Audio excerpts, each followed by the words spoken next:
Hi everyone, I'm Whitney from whitneysews.com, and this is my quilt top, Charming Rainbows. It is a quilt that I designed, and the tutorial is already available on my YouTube channel. I will have that link located in the information icon in the upper corner of the screen. But today I'm going to be talking about some of the extra things that I didn't include in the tutorial, because the tutorial is for the quilt top specifically, and then I do quickly go over the backing and quilting and binding, but I don't go really into depth on that, so I wanted to just show off a few little bonuses that I included on the quilt.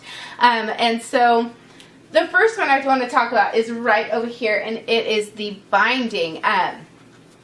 The way I did the binding, I wasn't sure it was going to be cutting it pretty close on if there was going to be enough of the white binding, and so I thought it'd be fun to add just a little bit of each color of the rainbow, like the quilt, into the binding, just for a little extra visual interest, and also just to make sure that the binding was going to be long enough.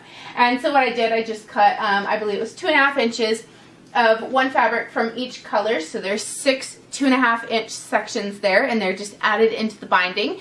And then I did kind of choose the placement, but if you did something like this, you could definitely just kind of let it randomly end up however it ends up on the quilt, but I did select it to be on that side, kind of in that specific placement. And then also on the quilting, I used a variegated thread that was rainbow colors, so that did coordinate on it.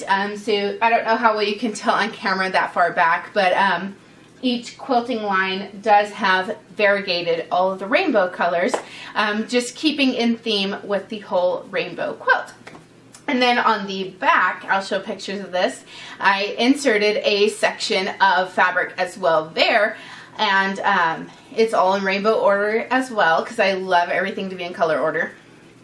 And so the reason I did it on the back of the quilt was the quilt is just wide enough that if you just use your backing as the width of the fabric, depending on how you quilt it, your backing can kind of cinch up just a little bit, and I didn't want it to end up being just a hair too small, so I spliced it and inserted a panel into the back that had each of the colors in it, and it made the backing plenty wide enough and just added a little something to the backing of the quilt, and I really love how that turned out. So these are just a few extra little things I decided to throw into the quilt, just to make it fun, and there was a reason behind each one, but I really love how each little extra thing turned out. And I hope you enjoy the quilt. If you haven't already watched the entire tutorial, go check that out.